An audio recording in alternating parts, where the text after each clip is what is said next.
So, welcome to Didn't Sign Up for This. This is real talk for visionary women navigating motherhood, entrepreneurship, and the emotional chaos that comes with caring for kids with complex, chronic, mental, or physical health issues without losing ourselves in the process. This is also not a pity party, but really to normalize the shared experience that can be full of shame, guilt, and isolation. And so I know we were discussing before that we're gonna just start with a deep inhale and a Yeah, deep exhale, a full exhale, right? So let's do that. let's do it. Mm.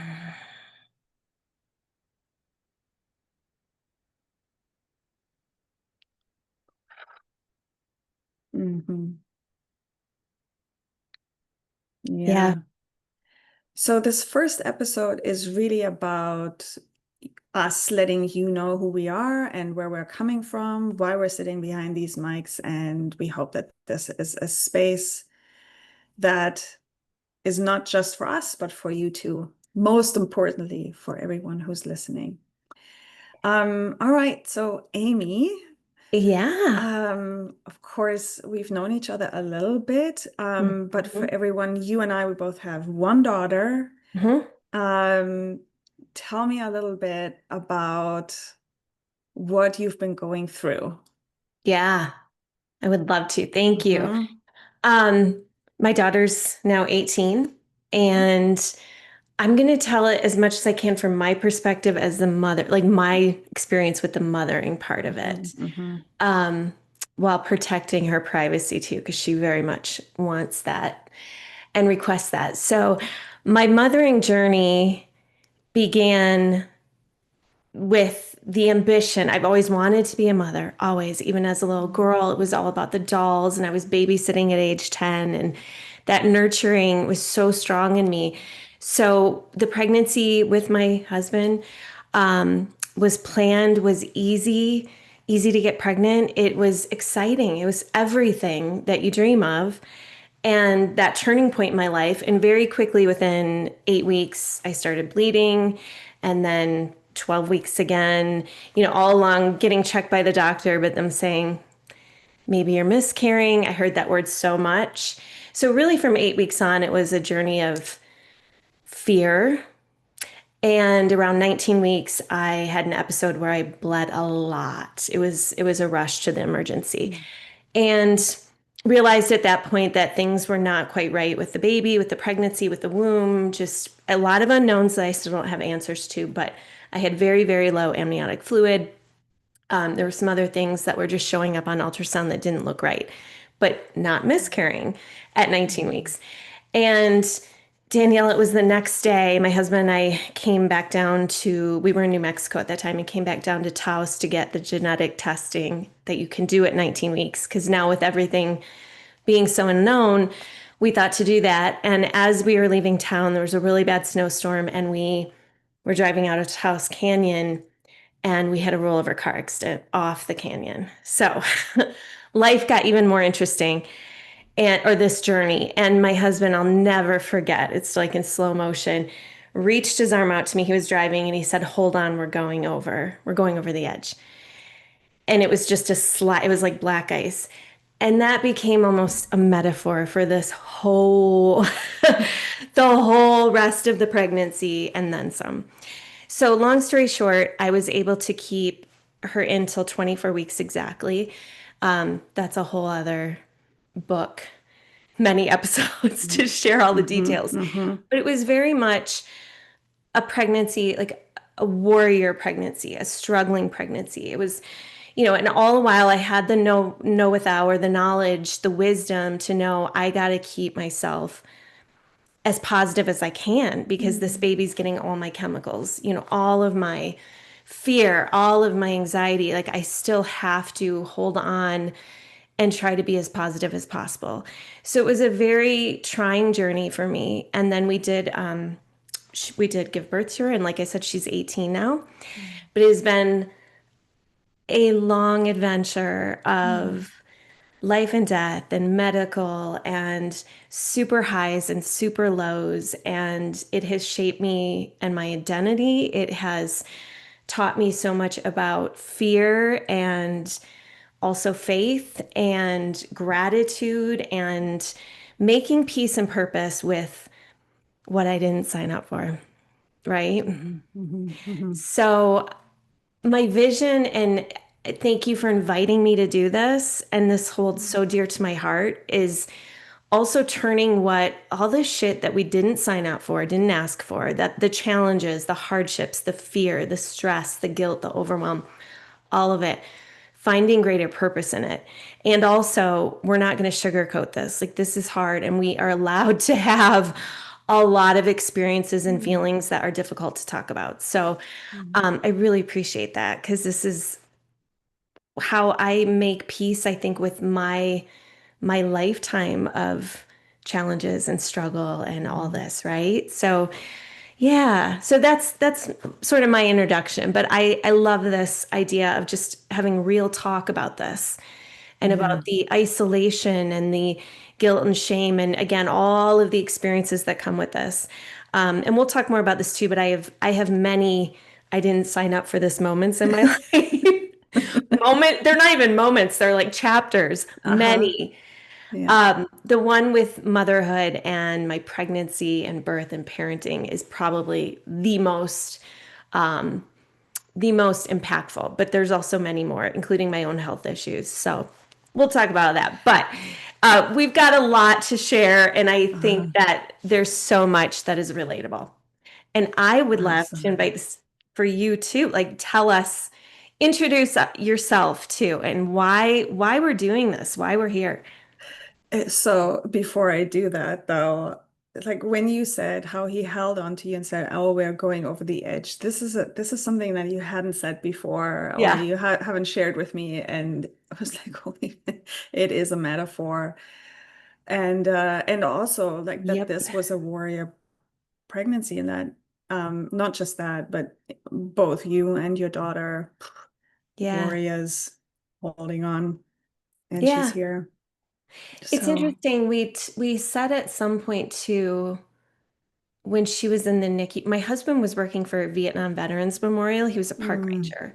mm, So he was working with veterans and the whole experience of war. And it seemed like also a parallel. And I don't want to just mm, like take away from anyone's experience that's actually been mm, in battle and on the battlefield and mhm, war, but it did feel like fighting, fighting, fighting, and like, mhm.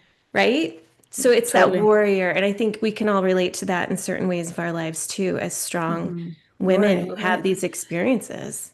Yeah. Yeah, and that's really interesting, and I would love to dive. And I know we'll be diving into Well, this more so in the future because it's like, yeah, just this move on, just get over it, just like keep on marching, keep on forward, compartmentalize, put it away as is not welcome right now. And I know that we definitely had that experience, or yeah. it's very similar.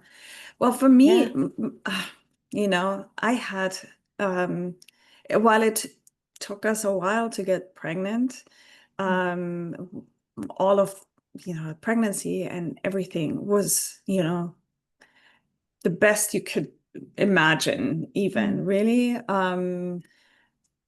Got pregnant naturally, was very much on my yoga spiritual journey back in the day then, Oh. and wanted to, it had horrible allergies, didn't even take medications for that. So to not like have her being bathed in any chemicals. Mm. Um, so all of that, natural birth, all of that, like how you would, how you imagine it basically. Yeah. There were other challenges, like everybody has them throughout that, though. But what happened is that after she was here, she had been having health issues. Mm. Um, y- that, you're going through them and you don't think that that's uh, unusual. You just like go on with it. but it came to a point where a friend of mine, and she may have been about 8 or 9 at that time, said, "Yeah, have you checked her for, I think it was, oh, I can't even remember. Have you checked her Yeah. for this or that?" And we have been checking her for all of these things and blood tests over the time and celiac tests and allergy tests because there was something not right with her, but we couldn't figure out what it was. And for me, is because you mentioned that you always wanted to be a mother, and for me, it was like totally different. Like I wanted to go out and work and, have a career. And I wasn't even thinking that I'd ever marry, but, like I met Yeah. my husband 25 years ago and we're going strong. But what Um, happened in 2018, her health really took a turn for the worst, and she couldn't go to school anymore. She was in constant pain. Um, and for about 3 months, I tried to just what's the word? Balance both because I had yeah. contracts, I was working, I was on the Right. phone with her all the time. She wasn't well. She was 10 at that time. And then I left, not knowing how all of this would end or where it would Yeah. go, really. But I had hopes that, okay, I'm gonna take some time out. I'm just gonna figure out what's wrong with her, fix what's going on, and then, put her back on track and then go back to what I was doing before. So this is what happened for me. Wow. Yeah, and we did find out she is a celiac, but it's multifaceted, but it took a long time to have it figured out because anyway, so Ugh. it was a long and challenging, but nothing. I know here we come into comparison. It's definitely not Ah. anywhere near what you've been going through. But I think that's really important Mm. to also say, like everyone's experience is very unique and it is stressful as is. Um, Yes. and I remember I always felt like I wasn't doing enough. Like how come that it's just celiac, it's just anxiety, it's just panic attacks, it's Oh, geez. just, right? It's just these Yep. things Yep. that I can't go back to work. And then I saw an article about celiac disease, and it says it has the same care load, and I never heard this word before, the same care load as a cancer diagnosis. And this was the first Wow. time for me that I'm like, okay, there's nothing wrong with me. It's just that as a Wow. society, because people choose to not eat wheat, Yeah. kind of like minimized in its Yeah. severity. Yeah. Um, Oh, where like it is work, it is energetic, it's emotional, it's labor, it is you have to figure out everything whenever you travel, wherever you go, like everything. Yeah. everything. You have to be Yeah. very vigilant on everything. Yes. So that's kind of my story. There are multiple Oh, things in between because it's still we're digging, digging, digging, digging, and getting to the bottom of things. I'm so excited to get into all this. If I can share, Mm-hmm. I've said this to you before too. There's something my husband, I don't know if he coined this word or where this came from, but he's like trauma Olympics. There's like you can start comparing yourself and it's like, or who's got the most trauma and who deserves the most credit. No, we Mm-hmm. don't need to do this. I have heard from mothers who had their child in the NICU for 3 days or 2 days Mm-hmm. for jaundice, nothing. And my daughter was in the NICU for 122, I believe, days, long Mm-hmm. time. Mm-hmm. And they said those 2 days or 3 days were the most traumatic of their life ever. And they still carry that with them. And I honor and respect that. Like we all Mm-hmm. have these experiences. And I think the bottom line between like you and me and so many other women, if we're Mm-hmm. talking about mothering, the one aspect of mothering, is that our child's not safe. And when our Mm-hmm. child and they're suffering in some way, right? Mm-hmm. Mm-hmm. It doesn't matter what the specifics are entirely. Mm-hmm. It's that bottom line thing of our baby's not safe and we're spinning to figure it out, to solve, to comfort, to Mm-hmm. find diagnoses when there are none. Like it's a lot. It is a trauma and it is a Mm-hmm. stress. And like you're saying, it's like taking away from your career. I didn't work for outside the home for Mm-hmm. almost 15 years. Like Mm-hmm. it's a strain. And I think as women, we hold this. What do you think? Um, Absolutely. And while you were saying this, what came to me was it's there is this underlying belief that there's something wrong with you, that you are incapable of giving the safety or health to your child. So maybe, and this is where this guilt comes in, right? Maybe there was something that I did or that Huh? happened, or I wasn't vigilant enough, or, or I should have known, I should have seen, and then not being able to fix it. Like Yeah. that is one of the biggest things. Like there's the only thing that you can do is hold the space for them. And that kind of gets me into this next question is like Yeah. what helped you survive this? Yeah. I mean, like what Huh. helped you other than just, the sun goes up in the morning, Yeah, there's another exactly. day. Exactly. The hypervigilance. What helped me? That's a big question, but and I will say the early years, faith somehow, and I'm big on signs and energies and Mm, um my angels, like faith carried mhm, me. The signs that she was a super strong soul and was mhm, meant to be here. Like that carries me still to this day. mhm, mhm, Um, the belief too that this is what my soul came here to do. mhm, And that mhm, was also a journey to get to. Hugely, hugely, always therapy. And at mhm, first it was talk therapy for the first 10 plus years, EMDR, all that. mhm, That came to a point where that wasn't working. I was mhm, still living with, and we had some new traumas come up, but within our family. But I was living just like this body didn't feel safe after all mhm, those years of hypervigilance. And I think so mhm, many of us can relate to this hypervigilance and carrying the guilt, mhm, shame, mhm, isolation, all of it, and then my own chronic health issues. So honestly, breath work, breath work, when that came into mhm, my life, I don't want to even like, it may sound crazy to say it, but it changed my life. It mhm, changed my life of how I could start creating a more safe relationship with my body and with the world. Because once you mhm, feel more safe in your body and mhm, know how to have the tools to come back to the present and all this, like mhm, it's to start feeling these feelings. Because again, this is a big topic, I think, about what we're going to talk about with this channel. mhm, But there's so much we don't allow ourselves to feel. Either it's because mhm, we're too busy, or we have to stay positive, or we have to keep going, we have to hold it together, whatever it is. Um, mhm, we dissociate or we push down whatever. And it's like, but if we don't process those, they result in other mhm, consequences in our lives and in our physical health.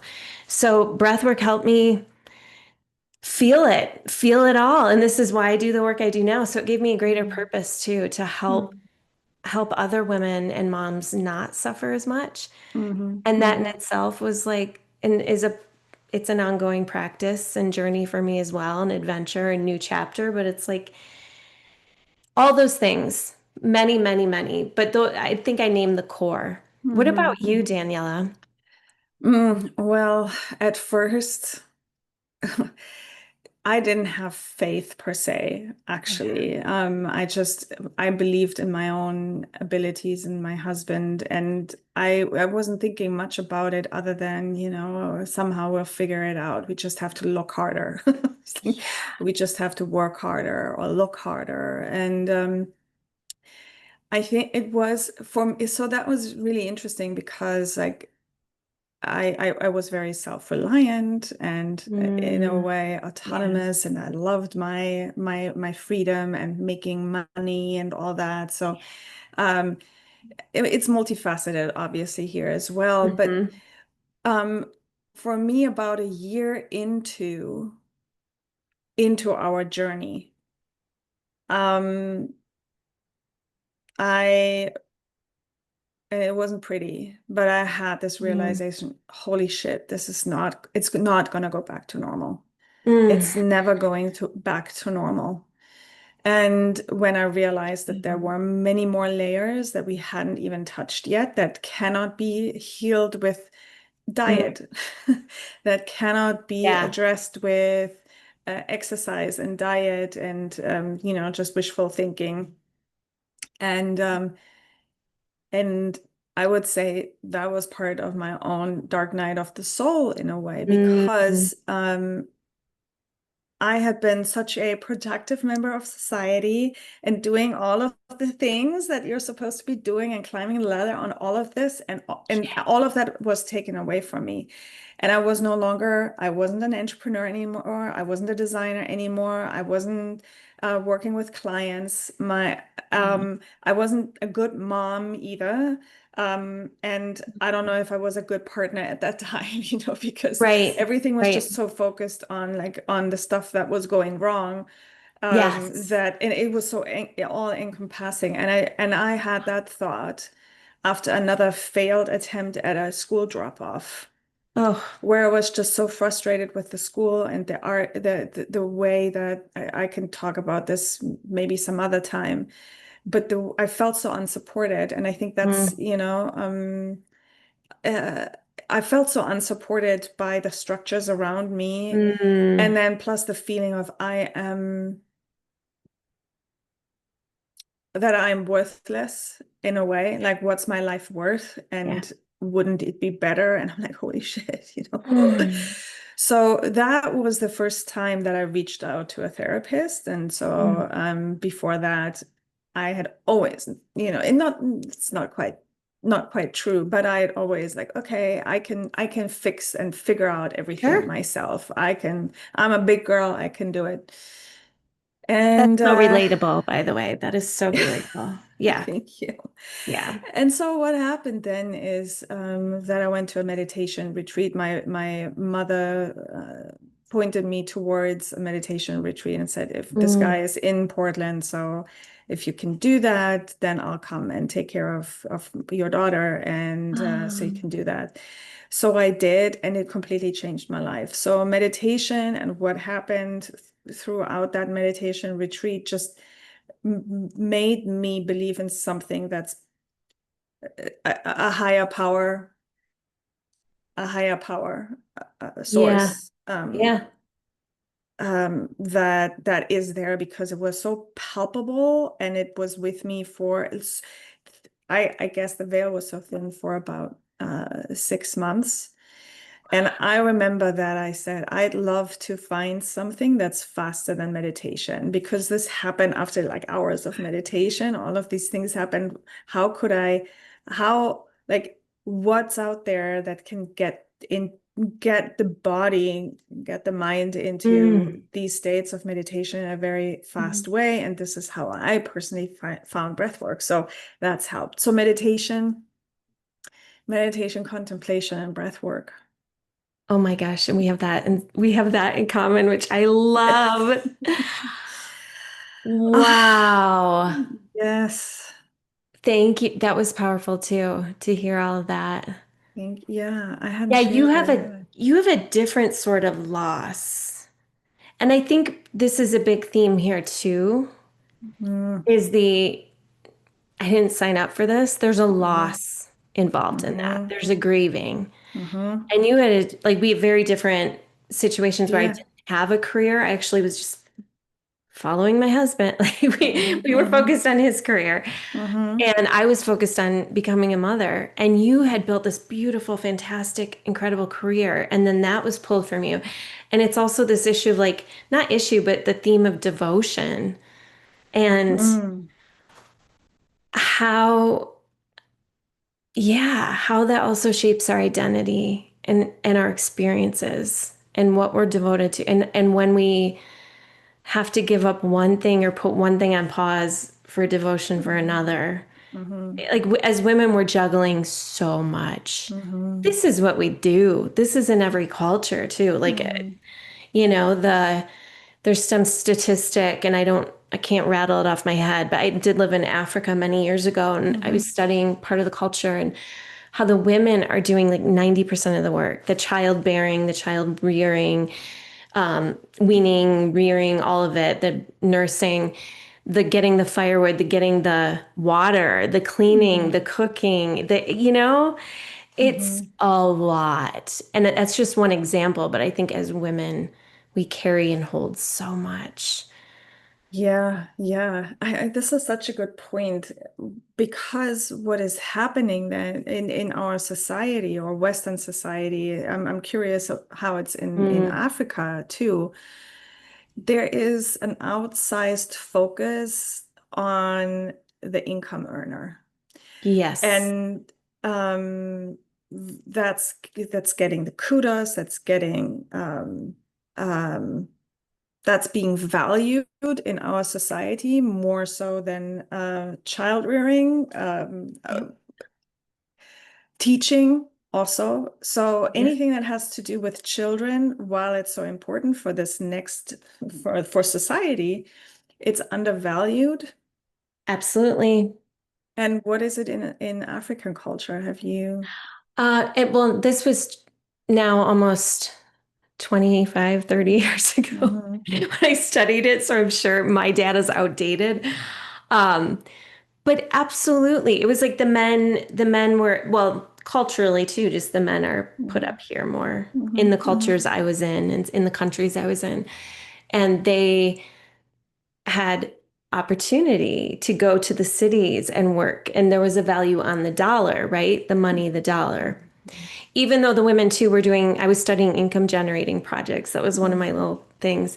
And they're doing that as well as all Mhm. the other stuff they're doing. So they're still entrepreneurs and they're still going to the markets, Right. hauling Mhm. or making beer, like local beer was one of them. That Wow. was like Mhm. women are so creative too. Like we Mhm.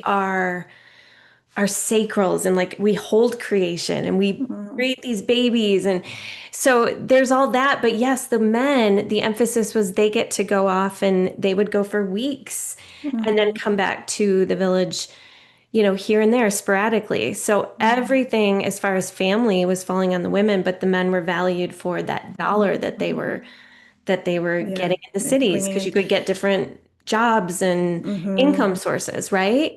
So Yeah. very Yeah. similar in a way, and very similar. And I've had my own, this will have to be another episode too, but I've had my own experiences with my husband and I and imbalance and the Mhm. values and a lot of it's how I Mhm. have placed value on him being the breadwinner. I mean, it is a Right. job. It is a whole other job and stress and Mhm. responsibility he carries, and I don't want to discredit that.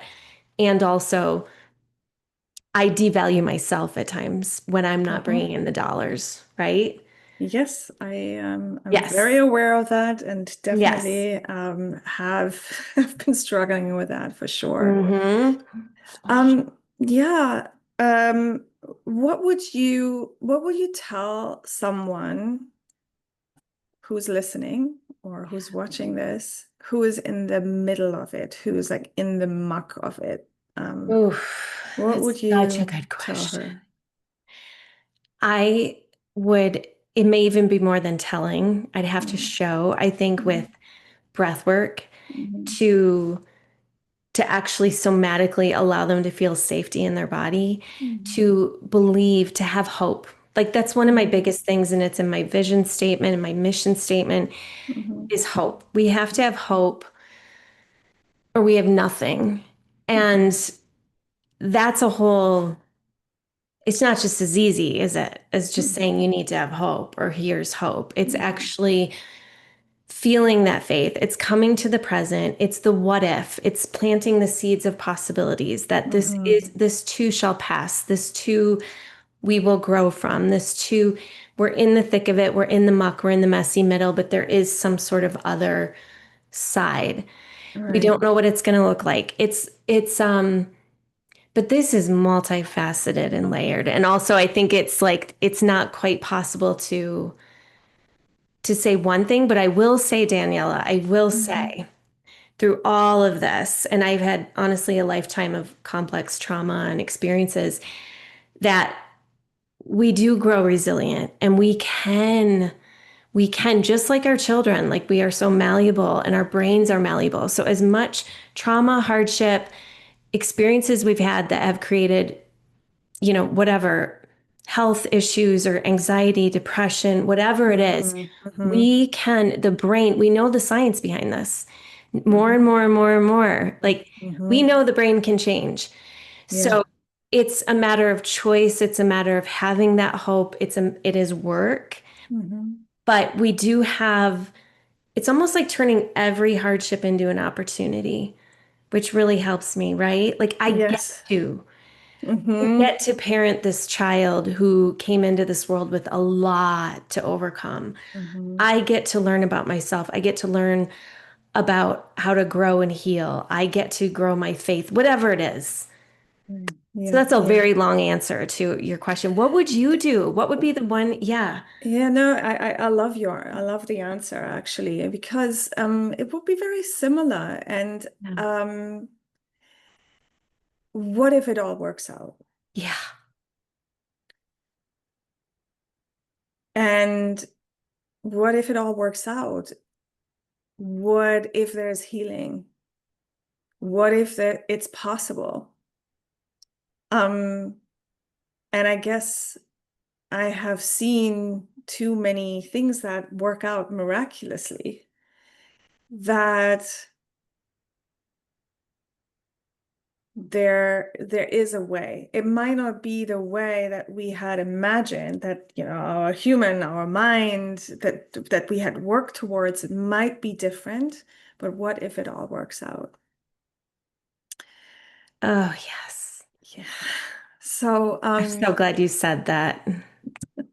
Because uh so much in my life too has worked out and mhm, exactly as you named it. mhm, Exactly as you named it. Like it's not the way I wanted, not the path mhm, I would have thought I wanted to take. mhm. But yeah, like my daughter is a miracle. There's so many things that are miracles that you think never in a million years we'll get through this. You do. Yeah, You yeah, do. yeah. And yeah, we're all resilient. Oh, yes. And I think there's another podcast, right? We can do hard things, and we Yes. can. And this is just one sign of strength. And so to close out like Yeah. today's episode, there's one thing that we both believe in, and we've been talking about this, that at some level we actually did sign up for it. Some level we did. Absolutely. Absolutely. That's and that's so key. And we'll talk about this more, but Yeah. always like coming back to this point Hmm. that Hmm. we did. And we are okay. Our souls are okay. And a soul, we like our souls are okay no matter what happens in this human Yeah, existence. exactly. We did. Yeah. Even though we forget, we did sign Mhm. up for this. And Exactly. let's just acknowledge it's fucking hard. It's It's fucking hard. hard, It's hard. Yeah. Yeah. Our especially human at times. struggles, yeah, as Oh, humans, we are struggling because it is hard. It is hard. yeah. Um, how can people work with you if they Yes. wanted to experience working with you? My website, becomebreathwork.com. Mhm. Also, we can share all the Instagram, Facebook, LinkedIn links, all of that. Or they Mhm. can reach out to me directly, Amy, AIMEE, at Become Breathwork, Mhm. Gmail. And At Gmail. Amy, uh, you know what? Maybe I better check that now that you asked me. No, I'm absolutely open to do one-on-ones and getting groups together. And I offer free mhm. breathwork on Friday mornings for those that want to try it. But Oh, um, that's amazing. So yeah, let's put a link that would be great into because the that's one description way. for that. Yeah, Yep. And yeah, then they'll yeah, get on my newsletter and then all the information's in there where they can just, yeah, I don't yeah. have to give my messy email address. And I can't even get right the at and the dots. Um, Oh, that's so so good. much. That's so Yeah. What good. about you, Daniela? Yeah. Yeah, for me, I'm offering at this is end of August, but I'll be doing this on a continuous basis every, few months, maybe every quarter. The Reset, which is a 5-day experience that also goes into the science Mm. behind breath work and behind meditation. Yeah, so that and basically in this 5 days, you get all of the tools you need to have a practice that sticks. I love it. And to name that both of us are constantly Hmm. evolving too with our Oh yeah. offers. And so there's Hmm. just so much more to come. But Yeah. this Yeah. work we do is so important and is changing so many lives. Yes, and it's important to be in community. I absolutely believe that's important to be able to talk about the stuff that we're going through, not from this victim mentality, even though we'll be Yes. talking about things that sucked in the week.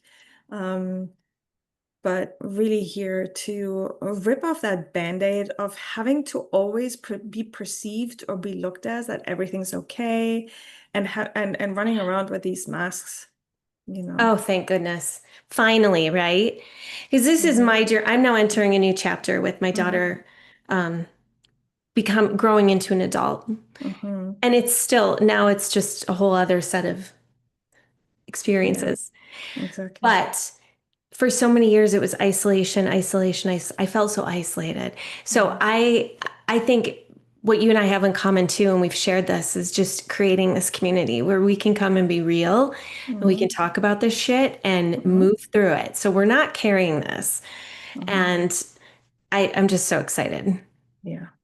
So you all know you don't have to do this alone. No, And yeah, we're excited for things to come. So thanks for being with us thank and you. see you next week. All right.